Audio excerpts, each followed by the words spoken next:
Pues vamos a dar nuestras impresiones sobre lo que ha sido este procedimiento y sobre lo que ha sido la sentencia dictada por 3 magistrados del Tribunal Supremo. Pues quiero, en principio, dar las gracias por su asistencia, también por la presencia de amigos y por las muchísimas muestras de apoyo y de ánimo que he recibido, no solamente de familia, sino de esos amigos y también de la gente anónima de la sociedad que me para por la calle para felicitarme y darme ánimo que siga en esa lucha. Eso para mí me da mucha satisfacción, porque no creo que haya jueces prevaricadores a los que todos los días les paren por la calle para dar esas muestras de apoyo, de adhesión y de agradecimiento. Fue en 1990 cuando superé las oposiciones a la carrera judicial, tras varios años de sacrificar a ese anhelo los mejores de mis sueños. En 1998 ascendí a magistrado de familia en Sevilla.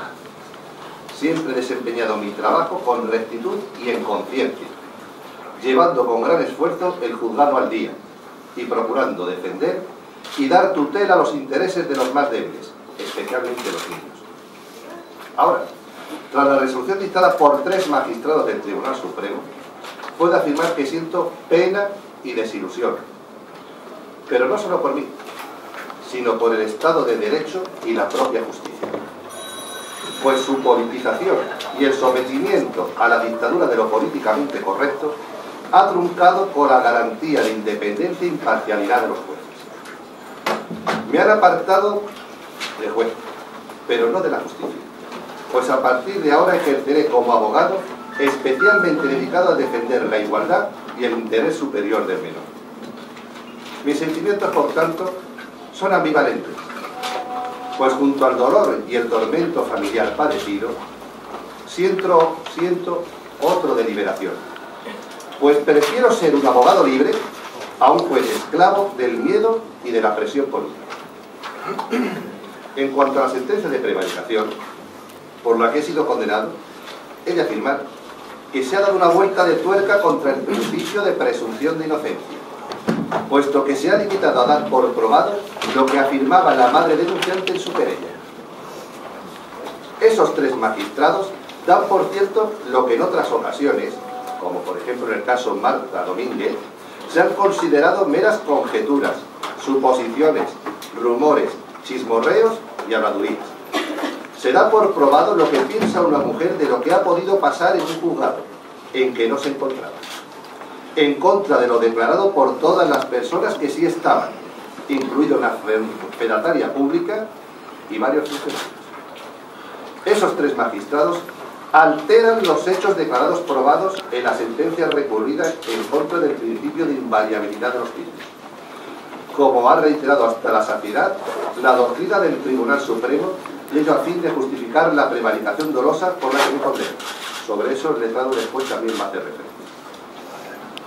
Es la primera vez en España en que el Tribunal Supremo dicta una sentencia condenatoria por prevaricación con votos particulares, que se pronuncian incuestionablemente por la absolución, haciendo decaer toda la doctrina jurisprudencial que mantiene que no puede existir ese delito cuando la conducta tenida por prevaricadora admite discusión en derecho. Otro magistrado del Tribunal Superior de Justicia de Andalucía se pronunció en el mismo sentido, y otros 3 magistrados de la Audiencia Provincial de Sevilla, hasta en 2 ocasiones, dictaminaron la procedencia y legalidad de la actuación y decisión adoptada, afirmando que resultaba incuestionable la competencia del juzgado de familia y que razones de urgencia en interés del menor las justificaban incluso sin tener que oír al padre y a la madre. No ha existido, pues, ninguna vulneración de normas procesales, entre otras razones porque el procedimiento de urgencia escogido para defender el interés del menor carece de regulación alguna. Además, el pronunciamiento de otro juzgado imponía a los progenitores la obligación de respetar la voluntad del menor de salir en la procesión de Semana Santa. No es la primera vez que un juez adopta una medida semejante. Trayendo a colación la noticia publicada por el diario El Mundo el 10 de abril de 2009, se puede ver en la hemeroteca y en internet, en un caso en el que era una madre la que solicitaba del juzgado que se compeliera al padre a que permitiera que el niño saliera en una procesión. La jueza adoptó esa decisión en defensa del interés superior del menor, sin oír al padre, ni al niño, ni al fiscal. Y decir además que esa medida se solicitó no con un día de antelación, sino con 15 días de antelación. Sorprende que el Tribunal Supremo no haya respetado el pronunciamiento previo del orden jurisdiccional competente, cuando la cuestión ya ha sido resuelta por otro. En el presente caso, no solo no lo respeta, sino que los 3 magistrados del Tribunal Supremo que condenan, critican y censuran duramente a la sección segunda de la Audiencia Provincial de Sevilla, cuya actuación no enjuiciaban por vía de recurso. Sorprende también que el Tribunal Supremo haya acogido un motivo de casación no invocado expresamente por la parte acusadora, reconociendo que había sido incorrectamente planteado, subsanándolo en perjuicio del resto. Precisamente el ponente remarca la exigencia de los requisitos exigidos en los motivos del recurso de casación por infracción de ley en un pormenorizado libro que tiene publicado al respecto y que en este caso parece alegorías. En 2 cuestiones estoy de acuerdo con los 3 magistrados del Tribunal Supremo, que efectivamente la decisión se adoptó a sabiendas, pero no en la intención de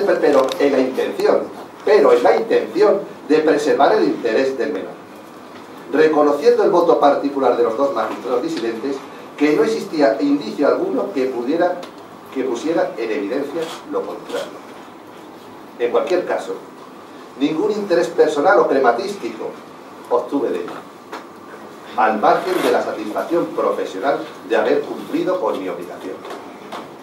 Que efectivamente coincido también en que no ha sido condenado ni enjuiciado por permitir que un niño saliera en una procesión, pero desde luego no por los motivos que se indican en la sentencia que me condena. Desde el punto de vista de gran parte de la sociedad, el interés y motivo que realmente subyace en este procedimiento, ante su absurdo, incoherencia y desproporción, ha sido desde el principio de pretender expulsarme de la carrera judicial por ser un juez molesto al lobby de género. Estas sospechas de la opinión pública se remontan al 24 de diciembre de 2009, cuando en rueda de prensa ese lobby ya anunció que pedirían al Consejo mi expulsión de la carrera judicial por mi parcialidad en el ejercicio profesional y que estudiarían que así presentaban una denuncia por prevaricación. Tardaron 5 meses en contar con la causa Peli, con esa denuncia que se interpuso en el mes de mayo, es decir, 5 meses después de hacerse estas declaraciones. En esa rueda de prensa se convocó también se solicitaba en esa rueda de prensa que se estudiaran los presupuestos básicos de ideología personal. Esa rueda de prensa se convocó justo al día siguiente de que Inmaculada Montalbán, vocal del Consejo y presidenta del Observatorio de Violencia, a título personal, hicieron las declaraciones en las que advertía de las posibles responsabilidades en que podría haber incurrido por las críticas a la ideología de género y advirtiera los efectos perversos que estaba produciendo la ley de violencia, incluso en contra de las mujeres maltratadas. Desde entonces, mi vida ha sido un infierno. Pues no solo he sufrido esa anunciada denuncia, que además fue en directo, en rueda de prensa, con todos los medios de comunicación, pues ha sido un infierno desde ese momento, pues desde entonces he sufrido la apertura también de varios expedientes disciplinarios, de algunos de los cuales se dio también notoria difusión mediática. Por supuesto, todos ellos fueron archivados. Por esas declaraciones de la señora Montalbán, presenté denuncia por amenazas leves, bajo la dirección letrada del señor Moekel, del que se afirmó y ha dado comprobado que mantenía íntima amistad, sin ninguna prueba al respecto sobre el testimonio de la denunciante. O sea que ahora el tener una relación con un profesional, con un abogado, pues ya se considera a la tesitura de hecho probado para acreditar una cierta connivencia con el juez acusado. Más casualmente, lo que se ha ignorado es que ese mismo asunto intervino la fiscal jefe de Sevilla, fiscal delegada de violencia de género en Andalucía, de la que también a la recíproca se podía presuponer amistad con la denunciante, tan interesada en exigirle responsabilidades. Es más, esa misma fiscal jefe, el 28 de febrero de 2009, también me había criticado y reprochado públicamente por mis opiniones contrarias a las políticas de género. Cuando se inicia el proceso penal por el que he sido condenado, el abogado de la querellante al que la misma Fiscalía de Sevilla le tiene 3 años de prisión por maltrato a su mujer, se dirigió directamente a la fiscal jefe de Sevilla, quien debió remitir esa queja directamente a la Fiscalía del TSJ de Andalucía, pues carecía de facultades de investigación cuando los hechos supuestamente delictivos de que conoce se dirigen exclusivamente contra una aforado. Lejos de ello, abrió las diligencias preliminares de investigación registradas bajo el número 56/2010 mediante decreto firmado el 6 de abril. La fiscal jefe practicó unas extensas diligencias, pidiéndome a través del decanato, ya que no podía recibir mi declaración directamente, que evacuara un informe, como así dije el 15 de abril. Esas diligencias las concluye por decreto de 6 de mayo, en el que mantenía la posible existencia de otro delito de este tipo. El fiscal del TSJ no llegó a practicar diligencia alguna de investigación, iniciándose el procedimiento que ha tenido un seguimiento cercano y paralelo por el lobby que me quería ver fuera de la carrera judicial, como lo demuestra la nota de prensa que emitieron cuando el fiscal de Granada retiró la acusación y temieron que no iban a poder ver cumplido su objetivo.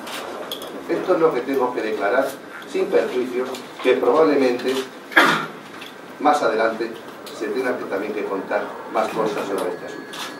Más cosas sobre este asunto, sobre las que además, con detalle y en profundidad, se publicará un libro por Editorial Almuzara de Manuel Pimentel en el mes de septiembre, donde ahí les voy a contar todo lo que supone, porque me ha dado tiempo también a investigar y ser precisamente una de las personas más preparadas en perspectiva de género en España.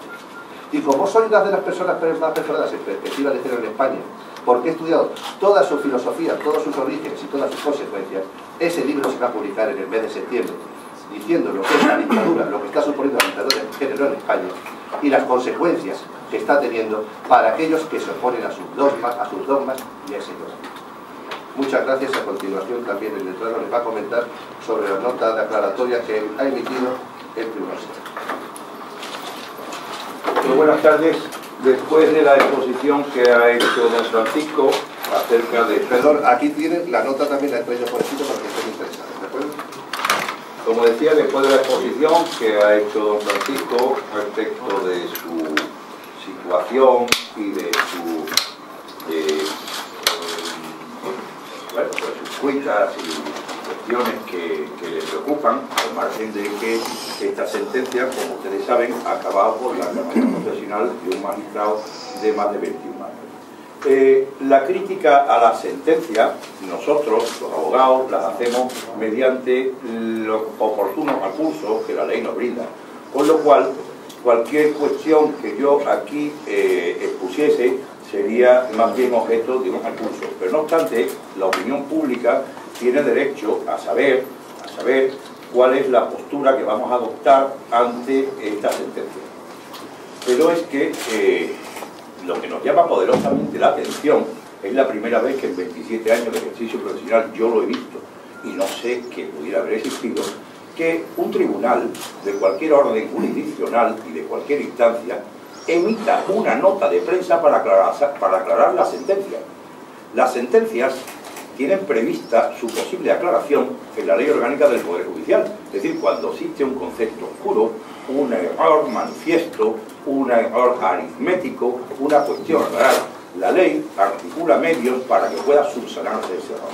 Es decir, que nos llama la atención el que el Tribunal Supremo haya mandado recientemente, creo que el viernes pasado, una nota aclaratoria a la prensa, una nota de prensa, como si la sentencia no fuese lo suficientemente clara. Si la sentencia considera el Tribunal Supremo que no es clara, debió aclararla, a mi modestísima opinión, a los propios miembros del tribunal, dos de ellos, que difieren de ella, de esa sentencia, y por eso han emitido un voto particular. Entonces, o podía aclararla a instancia de cualquiera de las partes personadas en el proceso, tanto la acusación particular, el fiscal, como acusación pública, o nosotros como defensa. Pero nadie le ha pedido al Supremo que aclare absolutamente nada. Sin embargo, si el Supremo en esa nota que digo que me parece cuanto menos exótica, pues lo emite. Y a continuación nos vamos a referir a ella porque, a mi juicio, se contienen afirmaciones absolutamente inexactas y faltas de rigor. Los abogados decimos siempre dicho sea con el debido respeto y en estrictos términos de defensa. Y en efecto, después de 27 años ejerciendo la profesión de abogado, tengo absoluto respeto por las decisiones de los tribunales. Y esas decisiones de los tribunales, como digo, pues si no convienen al derecho de las partes a que defendemos, serán objeto de recursos, como así lo haremos y depondremos un recurso ante el Tribunal Constitucional, que es un recurso de amparo, ante lo que consideramos una vulneración de derechos fundamentales. No les voy a contar a ustedes todo el asunto, porque tiene más de 1500 folios, año y medio de instrucción y un calvario por el que ha pasado el señor Serrano y del que yo he sido un poco su cirineo en esta, y perdónenme la comparación, ¿verdad? Pero lo cierto y verdad es que después de esa amplísima instrucción, hay que recordar una cuestión, es que la acusación de la que nos fuimos defendiendo durante todo el proceso, esa imputación y posteriormente convertida en acusación, fue de un delito de prevaricación dolosa. ¿Dolosa? ¿Eso qué significa? Con dolo, con intencionalidad, a sabiendas, dice la ley, de querer. Pero, sin embargo, sorpresivamente, se nos condena por un delito de prevaricación culposa, que es una prevaricación, es dictar una resolución no solo injusta, sino manifiestamente injusta, dicta por cualquiera. Y esa resolución manifiestamente injusta, en la prevaricación culposa, lo se dicta por el juez ante la ignorancia, la desatención, es decir, ante una auténtica imprudencia y desvalencia. Esto parece que, bueno, pues no puede no tener cierta importancia, pero es de vital importancia, porque el derecho de defensa, es decir, la defensa tiene que ir orientada a contrarrestar, a desmentir unos hechos que son inicialmente imputados. Entonces, cuando se nos condena por unos hechos absolutamente diferentes, pues entonces nos crea una indefensión. Hay que recordar que el fiscal del Tribunal Superior de Justicia retiró la acusación, y retiró la acusación después de, no caprichosamente, sino después de 3 días de juicio en el que se practican una serie de pruebas importantísimas, se oyen los testimonios directos, sometidos a los principios de oralidad, contradicción, inmediatez. Entonces, el fiscal, al no tener base para seguir acusando por un delito de prevaricación dolosa, retira la acusación y no lo hace alternativamente por un delito de prevaricación culposa, sino se limita a retirarla. Cuando sorpresivamente, que también sorprende al fiscal, la sentencia es condenatoria por un delito de prevaricación culposa, el fiscal del Tribunal Superior de Justicia anuncia en esa fase que va a interponer un recurso de casación al Tribunal Supremo por infracción de ley. Es decir, se ha vulnerado la ley. Sin embargo, también lo anunciamos nosotros, lo anuncia la acusación particular. Pero sin embargo, en el Estatuto del Ministerio Fiscal, ese recurso tiene que ser formalizado por el fiscal del Tribunal Supremo. Y sorpresivamente, el fiscal del Tribunal Supremo, haciendo, a mi entender, dejación del principio de unidad de actuación del Ministerio Fiscal, es decir, que el Ministerio Fiscal es el mismo, sea en Soria, en Cuenca, en La Coruña, en Bilbao o en Cádiz. Entonces, no solo no formaliza ese recurso que había anunciado su compañero del TSJ, sino que impugna el nuestro, solicitando una condena, la confirmación de la sentencia y una condena por prevaricación culposa. Esto, que yo sepa, es la primera vez que ha ocurrido en España, por lo menos que yo sepa. Pero es que, y no quiero cansarles con argumentos legales, porque claro, nuestro recurso tiene más de 150 folios, entonces estaríamos aquí hasta pasado mañana. Sí, no, lo han despachado las cuestiones al folio 20 de la sentencia, la tienen ustedes, despachada en un folio y medio. Bien, pero verán, el recurso nuestro se fundamenta en muchos motivos, pero hay uno que llama poderosamente la atención, que vulnera el derecho de defensa constituido en el artículo 24.2 de la Constitución. Y eso es la vulneración del principio acusatorio, es decir, que yo tengo que saber de qué me tengo que defender y no ser sorpresivamente condenado por otra cuestión distinta. Podría decirse, bueno, pues la prevaricación de un modo o de otro, pero las sentencias del Tribunal Supremo, que han sido invocadas en nuestro recurso, son unánimes en que los tipos de cualquier delito doloso y culposo no son homogéneos. ¿Esto qué significa? Pues que una persona le pueden acusar de una estafa y finalmente la calificación de los hechos de los que siendo acusado pues no es estafa sino apropiación indebida, son preceptos del mismo título, son preceptos que son homogéneos. Pero cualquier delito culposo y doloso, dice la jurisprudencia, que no son homogéneos. En contadísimos casos, hay 2 sentencias de tantas o 30 que tenemos invocado, hay dos sentencias que dicen que sí, que deben ser un caso de homicidio. Bueno, no nos vamos a marear más con esto. Lo cierto y verdad es que nuestro recurso se ha basado principalmente en esto.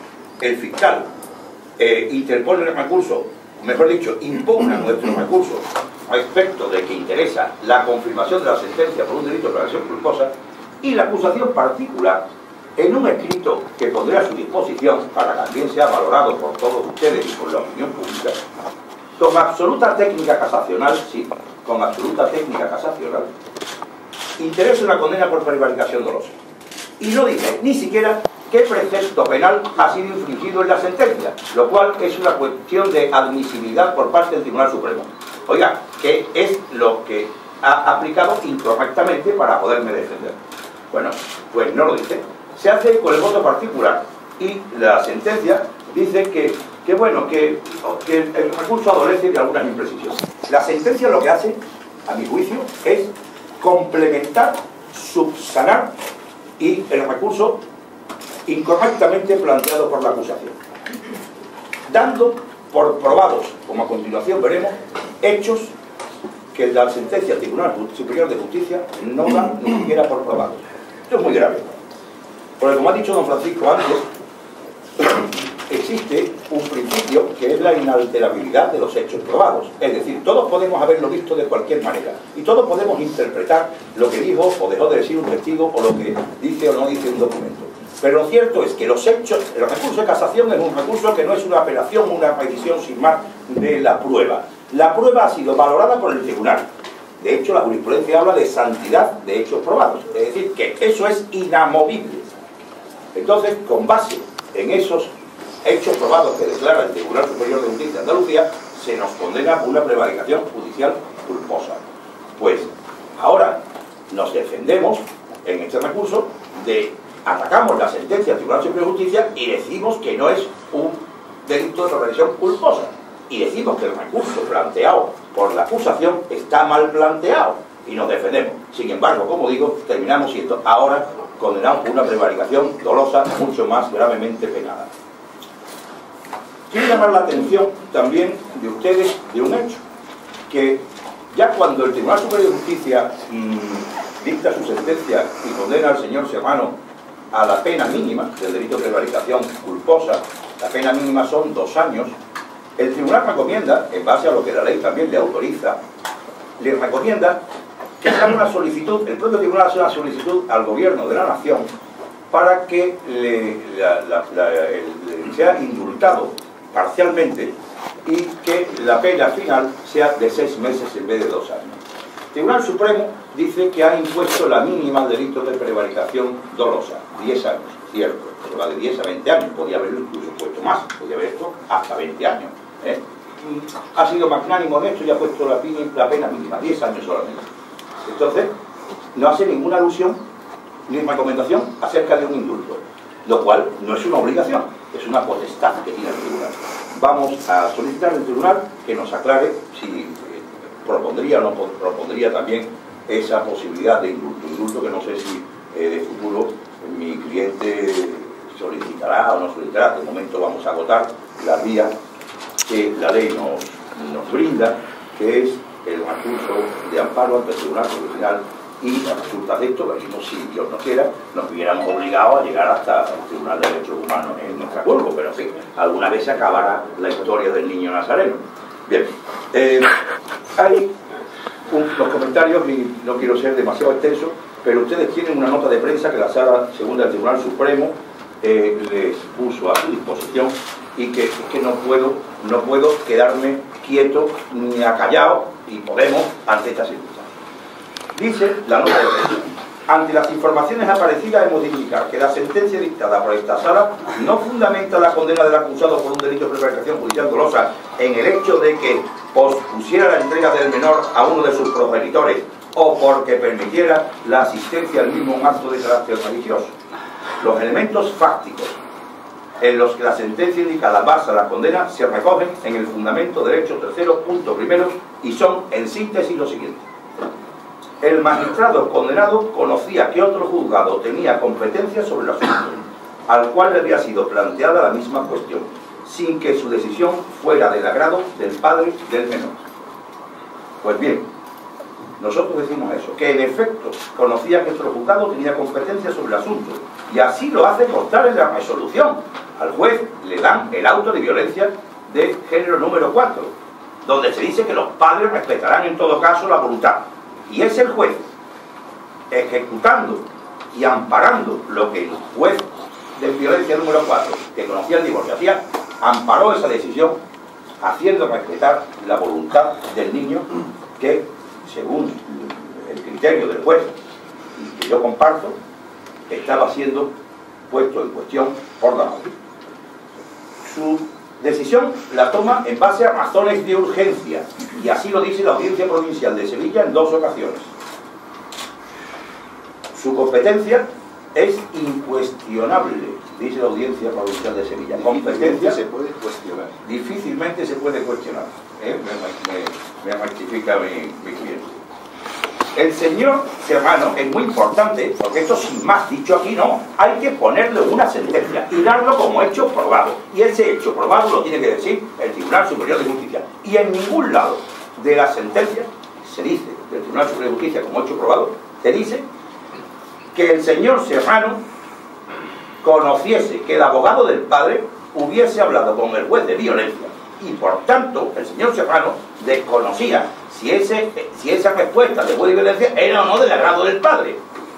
Ante el señor Serrano solamente comparecen el abuelo y su nieto. El padre, que se dice en la sentencia que está en el pasillo, estaría en el pasillo, en el bar, donde fuera, pero de luego el señor Serrano ni lo sabía ni habló con él, y eso está acreditado como hecho probado en la sentencia. En segundo lugar, dice el Tribunal Supremo en su nota, y que me permito contestar aquí ante ustedes, puesto que, como he dicho, contra las sentencias será el recurso donde yo tenga que decir y hablar técnicamente el derecho.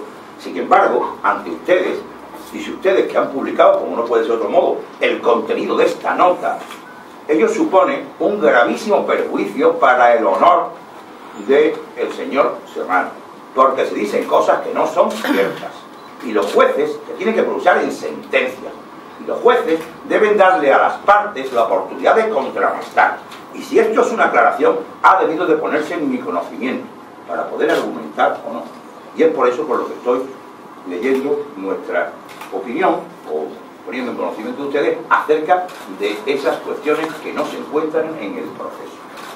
Dice que no existe razón de urgencia para sustituir esa competencia.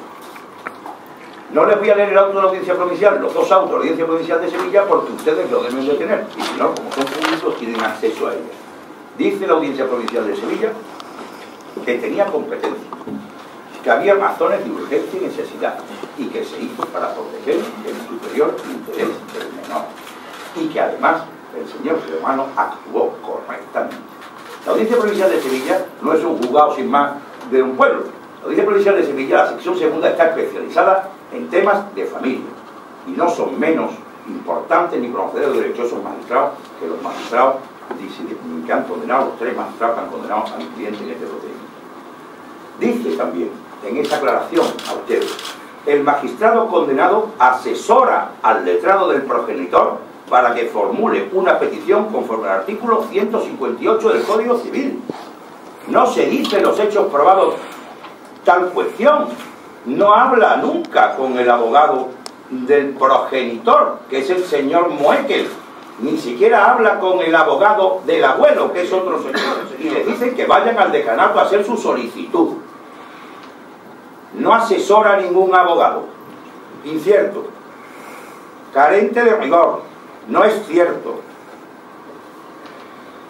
Cuarto, el magistrado habla con la Fiscalía en una conversación informal y plasma esa conversación como si se tratara de un informe del Ministerio Fiscal, para lo cual él redacta una diligencia de constancia, usurpando funciones del secretario judicial. Se imputa y un nuevo delito aquí, la usurpación de funciones. No hay ni una sola palabra aquí que se contengan los hechos probados acerca de estas cuestiones. El juez, como hecho probado, va por 2 veces a la Fiscalía y dice la señora fiscal de permanencia, dice poner en su conocimiento a última hora de la mañana del martes santo, dice que se actúe conforme a a la voluntad del menor. Eso sí está aprobado, eso sí está dicho. No se plasma, no es cierto, como si se tratara de un informe, y en ningún precepto de la ley, en ninguno, se dice que el fiscal tenga que evacuar un informe por escrito, en ninguno. En ningún precepto, sino que nos lo indiquen los magistrados del Tribunal Supremo, que el precepto ha sido infringido. No. Y además no es cierto que el juez redactara ninguna diligencia. No es cierto. El juez ordena que se extienda la diligencia y lo dice la señora secretaria. La señora secretaria judicial lo dice. Y la señora secretaria judicial, lo tienen ustedes al folio 4 de la sentencia, la señora secretaria judicial, perdón, al folio 7, dice, muy brevemente, diligencia de constancia, a Sevilla 30 de marzo de 2010. La extiendo yo, la secretaria judicial, para hacer constar que personalmente su señoría se desplaza a la Fiscalía, comunicando a la fiscal doña Susana Hernando Ramos que se ha presentado una solicitud de medidas urgentes que han de ser resueltas en un plazo perentorio, ya que su eficacia vendrá determinada por la próxima madrugada, para la próxima madrugada de Viernes Santo, informándome su señoría que el Ministerio Fiscal ha informado al respecto verbalmente que se acuerde lo procedente atendiendo la voluntad expresada por el menor. ¿Dónde está esa usurpación de funciones? ¿Dónde está el que aquí se diga y se dé forma de un informe? Ni hecho probado. Se está justificando de un modo la condena que no entendemos. Bien, seguimos. Quinto, el magistrado condenado habla en 2 ocasiones con el decanato para interesarse por el reparto de la comparecencia y altera el soporte documental de la misma. Esta afirmación, al igual que las otras, son gravísimas, porque no está enjuiciando una conducta en base a unos hechos probados, sino que está imputando aquí una cuestión, imputando nueva, absolutamente nueva. No es cierto que llamara en 2 ocasiones al decanato para interesarse por la comparecencia. No llama en ninguna ocasión al decanato para interesarse por la comparecencia, ninguna, y no se recogen los hechos probados, y además está el sumario para acreditarlo. Habla personalmente, tras la comparecencia del abuelo, en un primer momento, personalmente con el señor decano de los jueces, con el señor decano, y al señor decano le dice que un abuelo y su nieto van a presentar una solicitud y que sea repartida con urgencia, repartida al juzgado que sea, al que le toque, pero que han hecho una comparecencia. No llama en 2 ocasiones, interesándose por la solicitud. Pero es que además incurre en un error que viene arrastrado del Tribunal Superior de Justicia, que dice que la secretaria del juzgado número 7, la secretaria del juzgado del señor Serrano, llama para interesarse por el reparto. Falso. Aunque se recoja como hecho probado. Porque se equivoca el Tribunal Superior de Justicia y pedimos la aclaración y no nos hicieron caso. Quien llamó al decanato para interesarse por esa cuestión fue la secretaria del decanato, que no tiene nada que ver con la secretaria del juzgado. Desde el juzgado no hubo ninguna llamada para interesarse por el reparto. Cuando llegó el asunto repartido, pues se conoció del asunto y se tomaron las decisiones y se dictó el auto. El magistrado condenado no actúa conforme a las normas del proceso debido al no ir pudiendo hacerlo la madre sobre la cuestión. No existen normas de procedimiento en el artículo 158. Es decir, ante esa medida no existe cómo tiene que actuar un juez. Que deberá dictar, deberá hacer, que en un plazo no sé qué. No existe ninguna norma. Ninguna. La única norma es la que obliga al juez a proteger al menor de un peligro o de un perjuicio. Y es verdad que no había un peligro inminente, pero sí un perjuicio, o al menos como entendemos en Sevilla nuestra Semana Santa, que a lo mejor no se entiende así en otras partes de España, como a lo mejor nosotros no entendemos las fallas de Valencia, pero en Sevilla entendemos que un niño de una familia, como dice el voto particular, de tradición cofrade y con su ilusión de salir nazareno, supone mucho más que un solo capricho. Que yo me limité a decir que era muy difícil ser entendido por un señor de Bilbao y en mi informe, y resulta que eso provocó la irada protesta y griterío del abogado de la acusación que llevó a su expulsión de la sala. Pero aquí entendemos eso mucho más que un capricho. Dice que no se habla en esa resolución del perjuicio o el peligro. Lean la resolución. Habla de perjuicio. La palabra perjuicio habla y explica lo que es el perjuicio. Y dice que hay descalificaciones peyorativas hacia uno de los progenitores, que claro, entendemos que debe ser la madre. ninguna calificación peyorativa, ninguna. Que me diga dónde está el término peyorativo, dónde insulta, dónde agrede el señor Serrano a ninguna de las partes. Al final termina la nota de prensa diciendo que tal cúmulo de actuaciones que afectan a la competencia objetiva del juzgado, o sea que la competencia objetiva del juzgado, que como he dicho, es dicha 2 veces por la Audiencia Provincial de Sevilla, que es competente para hacerlo, dice el Tribunal Supremo que no tiene ninguna competencia y la critica duramente la Audiencia Provincial, lo cual salva el voto particular de esos 2 magistrados diciendo que ellos no critican tan duramente como esos 3 magistrados la sentencia, me lo he dicho, el auto de la Audiencia Provincial. Que dice que tal actuación afecta a la competencia activa del juzgado, a la conformación de su competencia a través del reparto de asuntos. Está probado que no tuvo intervención alguna en el reparto. Hay una cuestión que es el que se consigna un NIC significa número de identificación general erróneo. Se procesó, mejor dicho, se imputó a una funcionaria por toda esa cuestión del NIC. Se investigó hasta la saciedad si había sido dolosamente manipulado ese número para traerse esa competencia. Se acreditó que ello no era así. Hay errores hubo un error informático aquella mañana, mejor dicho, una avería informática que lo que recoge la sentencia del Tribunal Superior de Justicia como acreditada. Y ahora viene a decirnos que el señor Serrano intervino en el reparto para traerse la competencia, de modo sorpresivo, sin que hayamos podido defender esa cuestión, o al menos, por lo menos, contrarrestarla. Dice que también se afecta toda esta cuestión al contenido, perdón, a la observancia del proceso debido. He dicho hasta la saciedad que me diga alguien, algún jurista, alguien que sepa más que yo y que el señor Serrano, dónde están las normas reguladoras del artículo 158 del Código Civil. Pero es que además el propio contenido material de la decisión es motivo para condenar al señor Serrano por la prevaricación de losa. Propio contenido. ¿Qué contenido? No se ha afirmado que no se condena porque el auto propusiera la entrega de sus progenitores o porque permitiera la asistencia al mismo un acto de carácter religioso. Ese es el contenido. Dice que no se condena por eso en su encabezamiento y después dice que sí. Bueno, como digo, la sentencia nos parece absolutamente injusta. Es por ello, por lo que... Pero es que no solo nos parece a nosotros, sino es que le parece injusta. O mejor dicho, el auto que dicta el señor Serrano le parece ajustado a derecho y por ende la sentencia injusta a 6 de los 11 magistrados que han enjuiciado toda esta cuestión. 3 magistrados de la Audiencia Provincial de Sevilla que dicen que se ajusta a derecho a la resolución que luego es tachada de prevaricadora. Un magistrado del Tribunal Superior de Justicia, los 3 que lo conformaban, que dice que no procede condena de ninguna clase.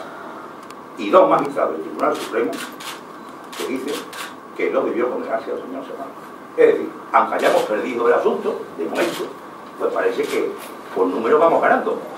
Vamos 5-6. Pero bueno, eso sirve para poco. Lo que vamos a hacer, como digo, es seguir con nuestro peregrinar jurídico desde la ley, no sabemos otra cosa, y vamos a seguir luchando para acreditar la inocencia del señor Serrano, que espero pues que el Tribunal Constitucional nos dé la razón. Muchas gracias. ¿Alguna pregunta?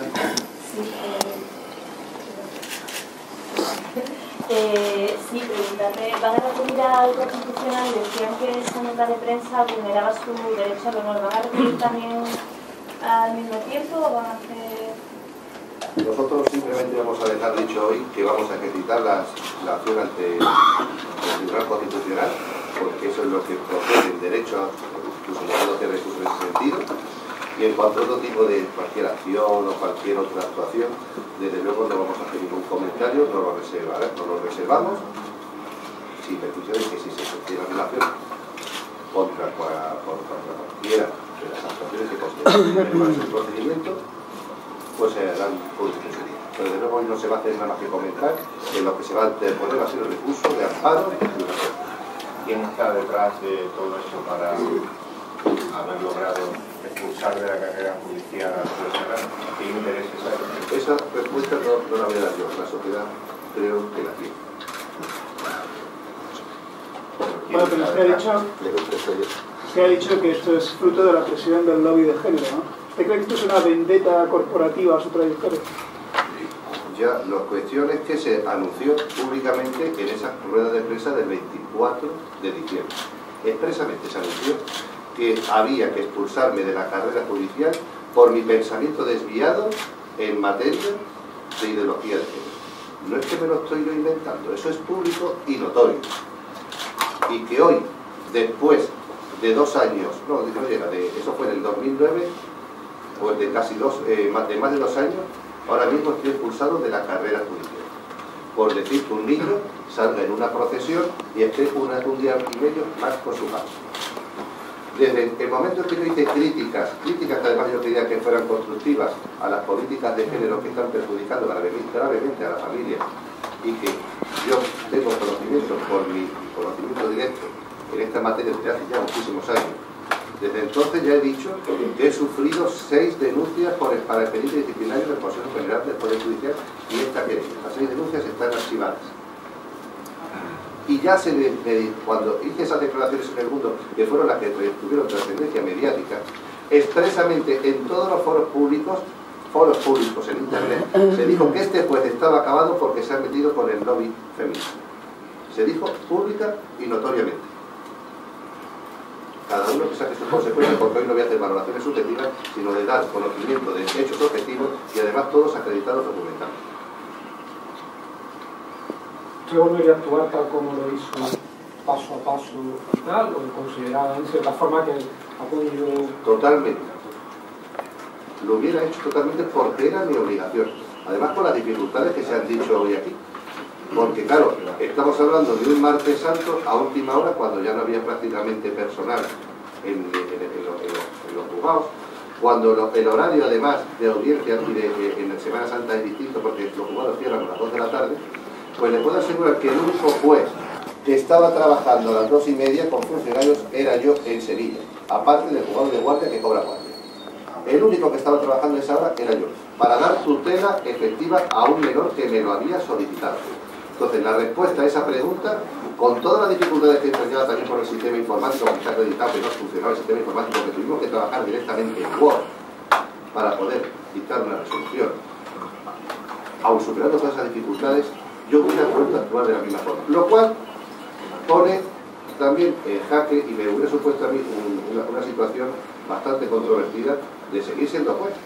Porque hoy el ser juez que conoce de los conflictos de familia en España se ha convertido en una profesión de altísimo riesgo si no profesas y no estás contaminado por esa ideología de género que yo critico y que critican también muchos jueces, pero desde el silencio y desde el miedo, porque esto no solamente ha sido un palo hacia mi persona, personalmente, a mí y a mi familia, de lo que estamos sufriendo, sino también es un aviso de navegantes a otros muchos jueces que piensan mal.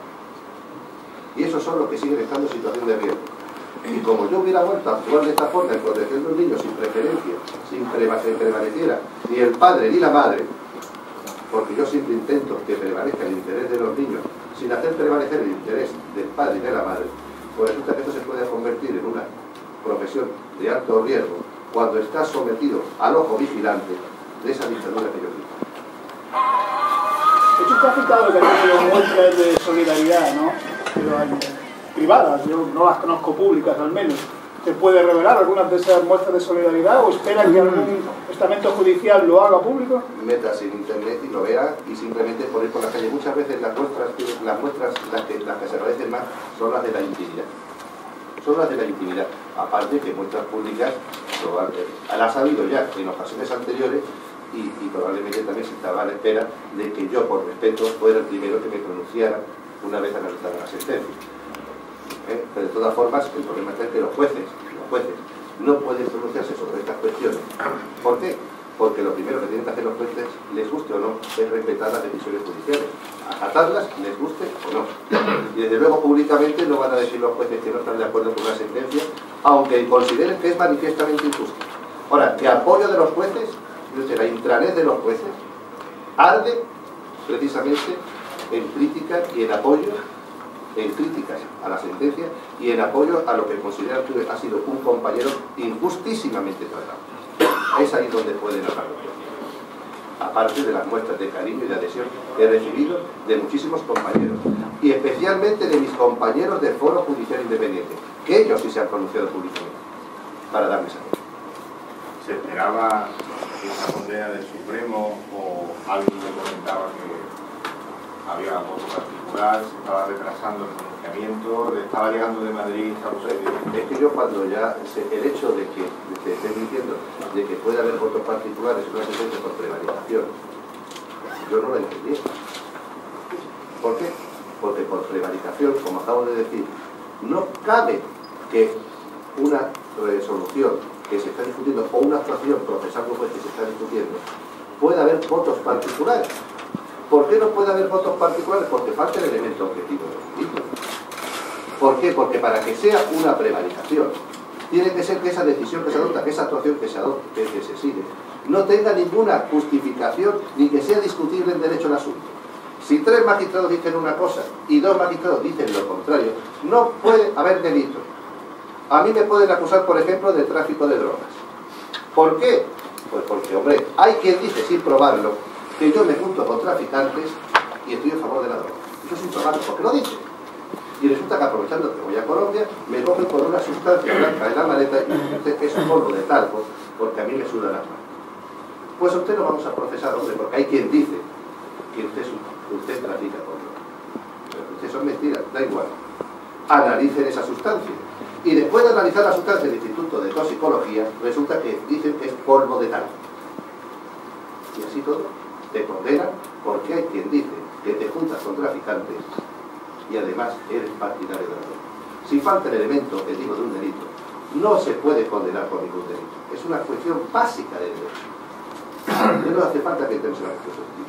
Si me permiten un segundo, a raíz de lo que dice el señor Serrano, al respecto de la imposibilidad de que un delito de prevaricación, en un delito de prevaricación haya votos particulares, al menos machina los dientes, el propio Tribunal Supremo lo dice en su fundamento tercero, al folio 21, La propia sentencia. dice: esta es la resolución cuya injusticia hemos de analizar a la luz de la acomodación a la legalidad según las opciones jurídicas defendibles.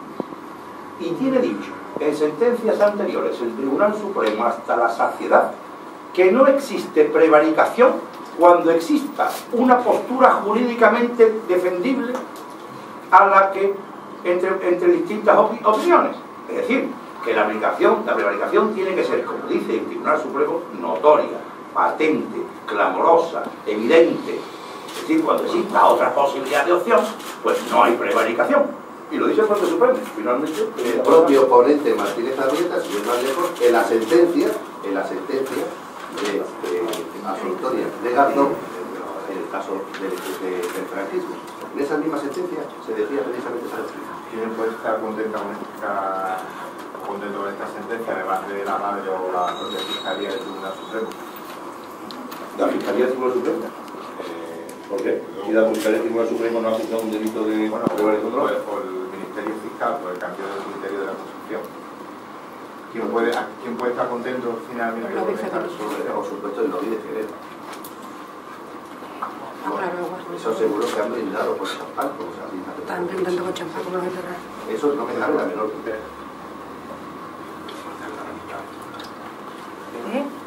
Porque lo sé. Pues porque lo habían dicho, que había que expulsarme de la carrera judicial, vuelvo a repetir lo que habían dicho en esa rueda de prensa del 24 de diciembre de 2009. En esta rueda de prensa pedían al Consejo mi expulsión de la carrera judicial por mi parcialidad en el ejercicio profesional y que estudiarían si presentaban una denuncia por prevaricación. Tardaron 5 meses en estudiar y presentar esa denuncia por prevaricación. Perdona, ¿cómo se siente?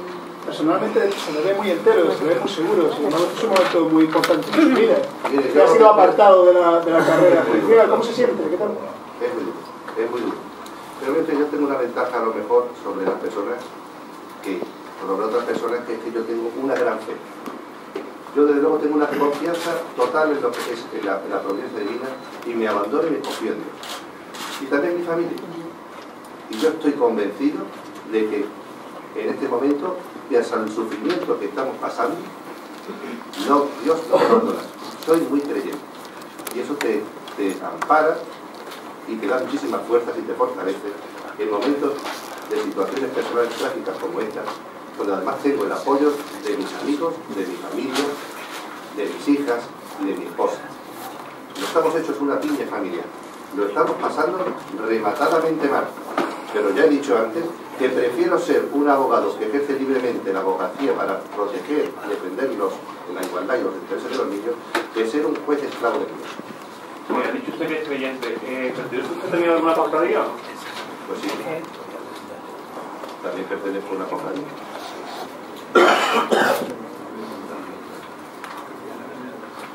Entonces, ¿usted es conocedor de lo que supone Sevilla Semana Santa? Totalmente. Porque dice que las leyes han de aplicar también conforme al contexto social en el que se aplican. Claro, como ha dicho antes Miguel, evidentemente no es lo mismo que esta medida se aplique en Sevilla por la tradición cultural, social, en este caso incluso familiar que había, cuando un niño tiene esa ilusión, porque además sabe que si no pierde el sitio en la procesión, si no sale un año, pues eso claro es algo que se tiene que tener en cuenta, que es obligación de quien tiene que juzgar, porque tú no tienes que juzgar en abstracto, sino al caso concreto para dar tutela real y efectiva y en su momento, porque si no se da tutela real, efectiva y en su momento, pues resulta que no hay tutela. Ya he referido el caso este de Elche el año anterior. No pasó absolutamente nada. Es más, yo suscribo totalmente y amparo y digo que el juez de Elche lo hizo perfectamente. Lo que pasa es que también hay compañeros que me dicen, compañeros jueces, que están seguros que si yo no hubiera sido quien soy, probablemente no, este asunto ni siquiera se hubiera metido.